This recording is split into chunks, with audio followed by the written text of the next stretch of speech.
Sejam muito bem-vindos, pessoal, a mais um vídeo. E, queridos, eu confesso pra vocês que eu já tinha gravado esse vídeo, eu estava editando ele, estava já organizando pra colocar na hora do almoço, até porque é um vídeo extenso, porque nós temos muitos assuntos pra falar.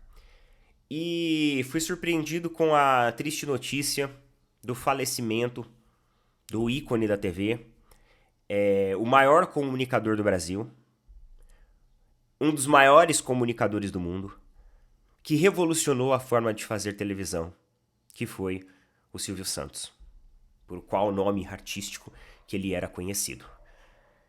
Silvio Santos, ao longo de décadas, ele se dedicou não só nos bastidores da TV, não só na gestão de uma empresa, de um grande império que ele construiu de origens e raízes humildes, e foi algareando, né, espaço, e se tornou uma grande lenda, né? O que ele deixa é realmente um legado de como fazer televisão, um legado de como ser a pessoa na frente das câmeras e por trás dela também ser a mesma pessoa.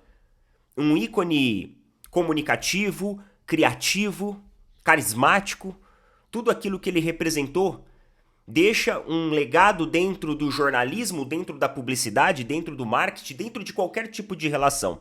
Hoje em dia, vemos com o advento das redes sociais, muitas pessoas que na frente da câmera é uma coisa e por trás dela é outra completamente diferente. Mas em todos os relatos que sempre tivemos de Silvio Santos, ele era exatamente o cara na frente das câmeras, que era também o por trás das câmeras. Muitas e muitas pessoas relatavam que se encontravam com Silvio Santos, que contavam as histórias de bastidores dentro ali do SBT, e falava como ele era um cara meritocrático. E quando algumas decisões ele considerava injusta, porque não passavam pelos olhos dele, porque a empresa ela vai crescendo, né? Ele não sabia também de tudo que ia acontecer, ele ia lá, voltava atrás, pedia desculpas àqueles que foram injustiçados e reintegrava.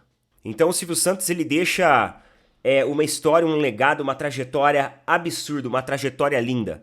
Foram 93 anos tendo um privilégio por várias décadas, várias gerações conheceram o Silvio Santos. Se você chegar para a geração do TikTok, eles conheceram o Silvio Santos. E por mais que o Silvio Santos já era um cara mais velho e já não estava tão presente assim na TV, quando ele se mostrava presente, ele era irreverente, ele era sorridente, daquele jeito que ele sempre foi. Então várias gerações conheceram e tiveram o prazer de saber quem que é esse ícone da TV. E que esse legado seja um exemplo para todos nós. Não só um legado de vida. Ele teve uma vida linda, ele teve uma família linda, mas um legado também de como ser um empreendedor, de como ser um empresário, de como ser um comunicador e principalmente do carisma, né? De como ser uma pessoa verdadeira frente às câmeras. Fica aqui a nossa homenagem, o nosso carinho, a nossa gratidão ao Silvio Santos, que por tantos e tantos anos colocou na TV brasileira muito do seu carisma e da sua dedicação. A gente agradece de coração e foram 93 anos muito bem vividos, muito bem construídos. É um legado que ele deixa e nós nos sentimos, claro, a tristeza de um ano de 2024 que está muito esquisito, onde nós estamos tendo muitas perdas.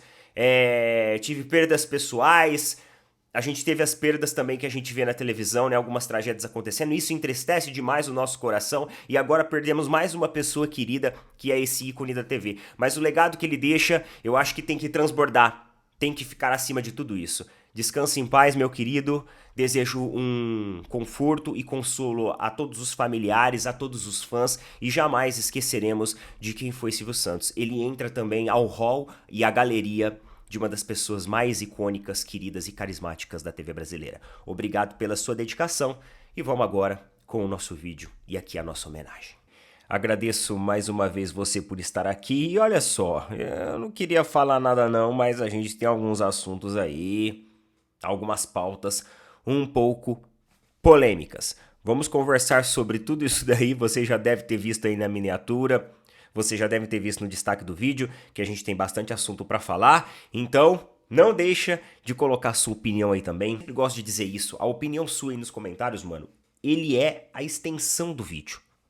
Então, quando você entra num vídeo, às vezes você vai lá nos comentários, não vai? A maioria faz isso, vai lá nos comentários e dá uma espiada pra ver o que a galera tá falando, como que a galera tá reagindo, a opinião da galera. Eu convido você também a participar aqui do vídeo com a gente e colocar a sua opinião aqui sobre algum dos assuntos que nós formos falar, tá bom? Deixa seu like também, ó, você ajuda demais no alcance do canal. E sem mais delongas, vamos lá. E eu quero falar com vocês sobre um assunto que um amigo que segue a gente lá no Instagram pediu para que eu comentasse sobre isso. E aí ele pediu para que eu comentasse sobre... Eu não vou chamar de calote aqui, porque sei lá, falei aqui que a hora do advogado tá cara, mas... Sobre o não pagamento do Corinthians ao Flamengo. Do dinheiro ali da compra do Mateuzinho. O Flamengo vendeu o Mateuzinho pro Corinthians, teve ali um parcelamento, uma dessas parcelas ela é de 8 milhões de reais e até agora o Corinthians não pagou a parcela desse mês. E detalhe, o vencimento era no dia 5, então já existem ali 11 dias de atraso. E assim, o que me causa mais estranheza, pessoal, em tudo isso...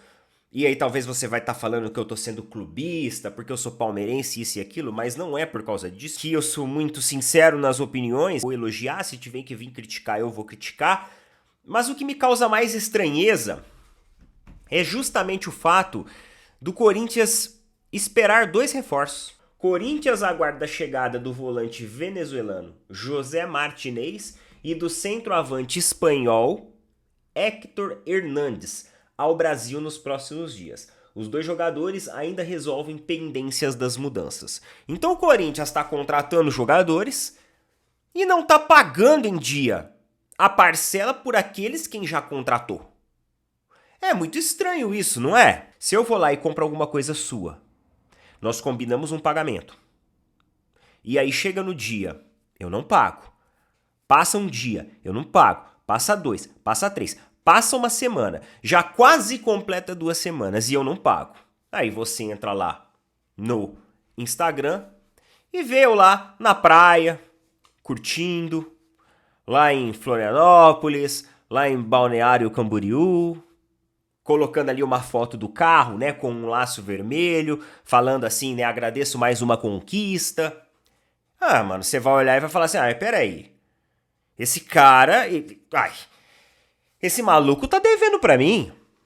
Como que o cara tá luxando assim, comprando carro, indo pra balneário, passeando? Alguma peça nesse quebra-cabeça, ela não se encaixa, você há de concordar comigo. Porque eu penso da seguinte forma, quando você tem uma dívida, cara, você tem que utilizar todos os recursos financeiros que você tem, as manobras que você tem, as alternativas que você tem, pra realmente estancar essa dívida. Por isso que eu falo para vocês, é muito importante, mais uma vez eu ressalto aqui a importância de olharmos para o fair play financeiro. Fair play financeiro não de salário, falamos isso essa semana aqui. Fair play financeiro de contratações, porque é um absurdo você pensar que um clube que deve, detalhe, além do Flamengo, o Tajeres e o Cuiabá também estão solicitando o pagamento dos jogadores, porque até agora o Corinthians não pagou. Então já estamos falando de 3 equipes para os quais o Corinthians ainda não pagou as suas pendências. Então assim, é o que eu falo para vocês, fair play de contratação. É um absurdo times que não têm uma receita saudável, que não têm uma contabilidade que fecha e que sobra, continuarem fazendo contratações. Isso é ruim até para o próprio clube. Então o fair play financeiro, ele não protege apenas as equipes que estão financeiramente saudáveis. Eles protegem os clubes que vendem esses jogadores para as equipes, porque é uma proteção do clube também, e também protege o caixa, a saúde financeira da equipe. Então todo mundo deveria ser a favor ao fair play financeiro de contratações, todo mundo deveria ser a favor. Eu não sei qual que é a estranheza. Alguns dirigentes, eles não querem o fair play financeiro, mas óbvio, é óbvio. Para eles é muito cômodo continuar devendo para Deus e todo mundo e que se lasque. E que se lasque, a gente vai contratando. Agora, fala sério, mano. Você olha ali Palmeiras, você olha ali Flamengo, clubes que não estão contratando à torta e direita porque entendem que existe um planejamento financeiro. E aí você olha clube que está devendo para 3 clubes diferentes, contratando jogador. Jogadores, ó, venezuelanos, espanhóis, eles até razoáveis ali. É isso. Chegou o Thales Magno aí na semana passada. Agora, é justo isso? Não, fala sério, cara. Não é uma parada que desanima? Porque assim, quem anda certo no nosso país desanima, porque ele vê todo mundo andando errado e tá tudo bem, nada acontece. É o que eu falo pra vocês. Dentro de todas as vertentes, o nosso país nos desanima por causa disso. E até no futebol a gente vê as suas injustiças. Demais, demais. Então tá aí o meu posicionamento em relação a isso. O amigo nos lembrou dessa pauta. E para vocês que não querem ficar na situação que o Corinthians está, para vocês que querem realmente não entrar mais em dívidas, para vocês que querem fazer como o caloteiro aí que deve para você, que tá lá na praia tirando o carro zero, você pode, mano, ó, entrar aqui com o pessoal da Tribo da Sorte.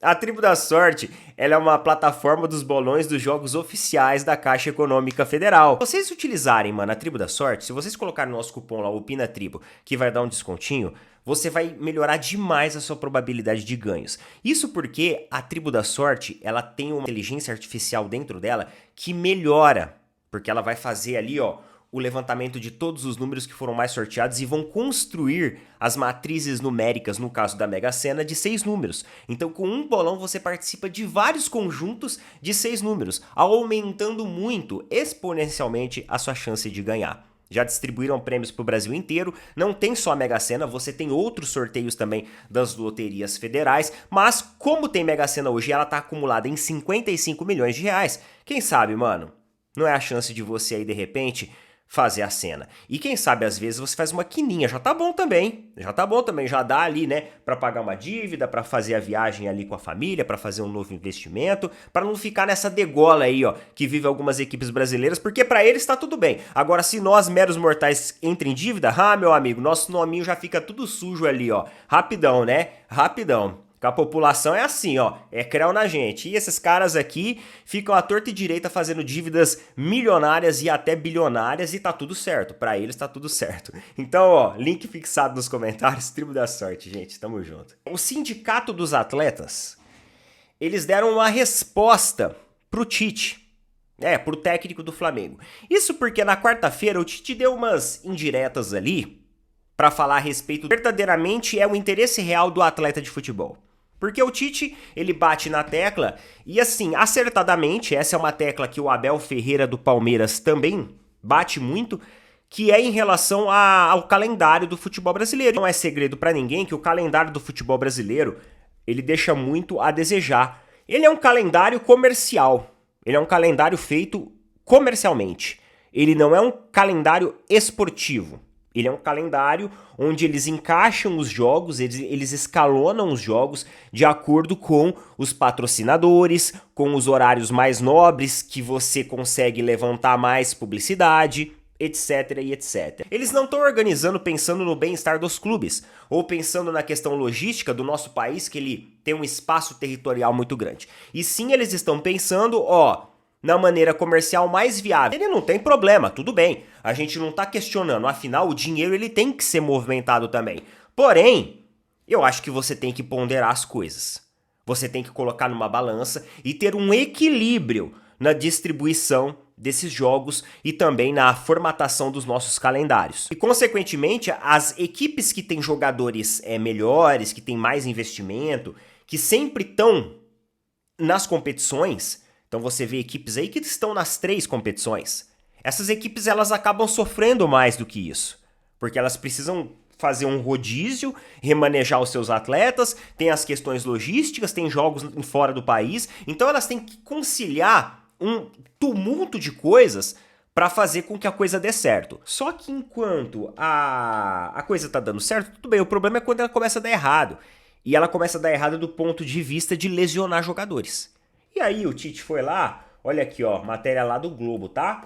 Em resposta à fala de Tite na última quinta-feira, após a vitória do Flamengo, falou que não adiantava o Sindicato dos Atletas do Futebol do Rio de Janeiro, Saferj, dar balinha doce a eles pelas reclamações sobre o calendário. A Saferj elevou o tom contra o treinador. Obviamente que ele estava fazendo uma referência o seguinte, né? Você chega aqui, você é recebido no sindicato, pega uma balinha doce ali, aguarda um pouquinho, conversa, faz a sua reclamação e tá tudo certo. É mais ou menos o que acontece dentro da CBF. O dirigente vai lá, toma um cafezinho, lá na sala do Edinaldo Rodrigues, tiram uma foto, eles presenteiam com algum souvenir e tá tudo certo. Tá tudo resolvido. E fica por isso mesmo. E ó, dane-se o futebol brasileiro. É mais ou menos isso que eles fazem. Os caras não gostaram. Obviamente que ninguém gosta dessa exposição. E aí a Saferj levou o tom contra o treinador. E aí ele colocou aqui, ó, o senhor trabalha, a Saferj, tá? O sindicato falou isso. O senhor trabalha em um dos maiores clubes do mundo, com uma estrutura extraordinária, com um elenco em caps, eles colocaram ainda, numeroso, formado por jogadores fantásticos, e mesmo assim não encontra soluções internas para evitar lesões, desgastes e um bom rendimento técnico. Lamentavelmente, o treinador do Flamengo, durante a coletiva de imprensa, voltou a reclamar de calendário, citando mais uma vez o sindicato, porém dessa vez de forma irônica. Senhor Tite, o sindicato não tentou e nunca tentará lhe dar balinha. A instituição apenas demonstrou respeito por sua colocação, respeito esse que encerra aqui, pois o tratamento respeitoso deveria ser mútuo. O senhor deveria ter aproveitado seus 8 anos no comando técnico da seleção brasileira e ter lutado ou convencido a Confederação Brasileira de Futebol a mudar o calendário. Não recordamos de nenhuma atitude da sua parte nesse sentido, em razão de defender jogadores, pois provavelmente não era conveniente para você tratar esse assunto. O senhor, quando ganhou o Campeonato Brasileiro com o Corinthians, o calendário era exatamente o mesmo, mas agora que suas opções não estão levando seu clube a uma liderança segura, o argumento é conveniente. Sugerimos ao senhor que convença os dirigentes do seu clube a não disputar tantas competições e, por consequência, acertar negociar valores menores com empresas que compram as transmissões das competições. Isso daqui é um absurdo. Um sindicato que é feito para defender os direitos dos atletas e do futebol falar uma coisa dessa. Eu até entendo o posicionamento deles falarem: ah, você ficou 8 anos lá na seleção brasileira e você não fez nada, porque não era conveniente. Eu até entendo essa fala deles. Porque realmente, para você estar dentro da CBF, você tem que ser corporativista. Sempre falei aqui que o Tite, lá na seleção brasileira na Copa do Mundo, eu falava nos vídeos da Copa do Mundo, que o Tite era um técnico corporativista. E realmente ele é. Realmente ele é. Só que agora ele tá do outro lado da moeda, né? Ele tá do outro lado da cerca. Então, ele tem que defender os interesses de onde ele está. Agora, quando eles falam o seguinte: sugerimos ao senhor que convença os dirigentes do seu clube a não disputar tantas competições. Peraí. Isso me lembra a frase de um diretor da CBF, que o Palmeiras estava questionando justamente o calendário. O diretor olhou e falou assim: é simples, é só o Palmeiras não se classificar para 3 competições de uma vez. Foca em uma e vai nela, que aí tá tudo certo.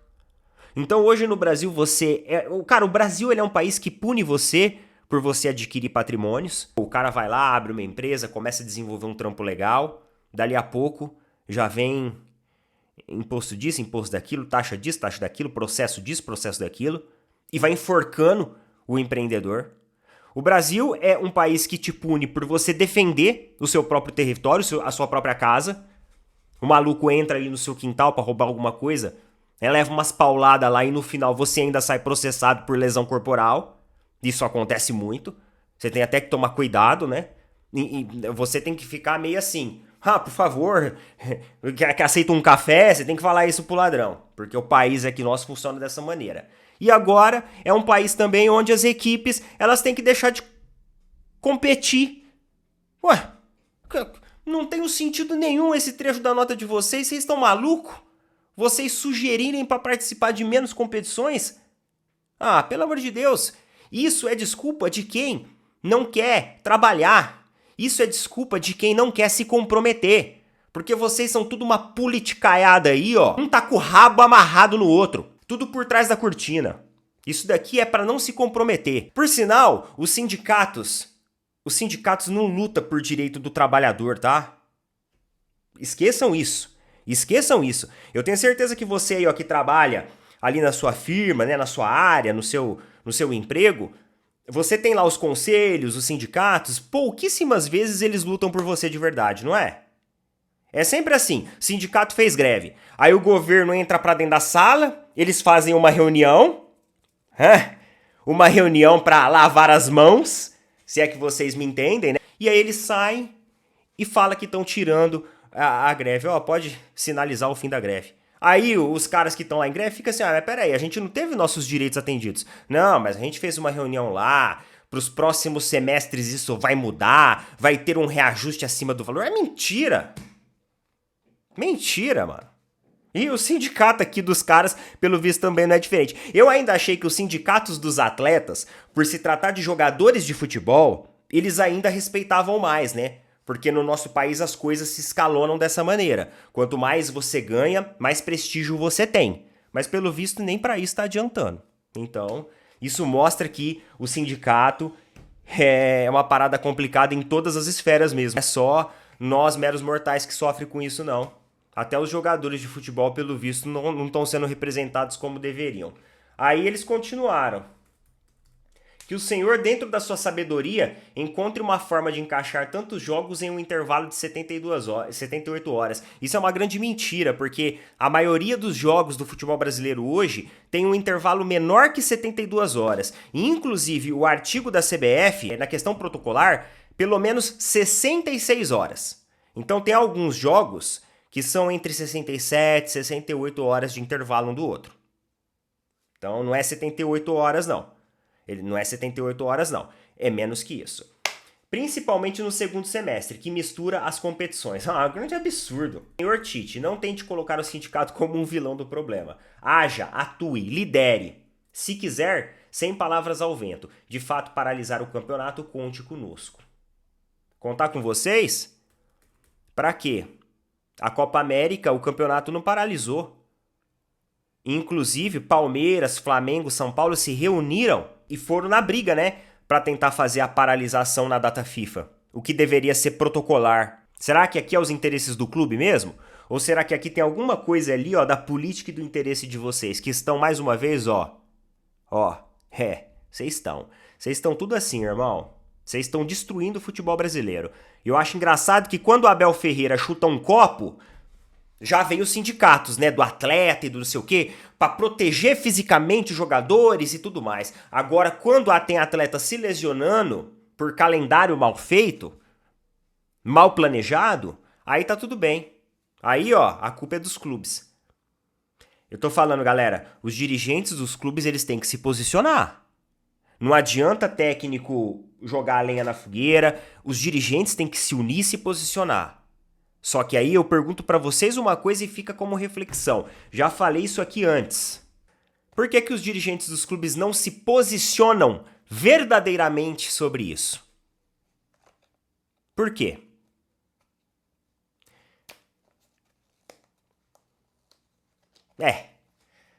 Vocês já devem saber mais ou menos como funciona o sistema. É isso, tá? Fica aí essa reflexão pra gente.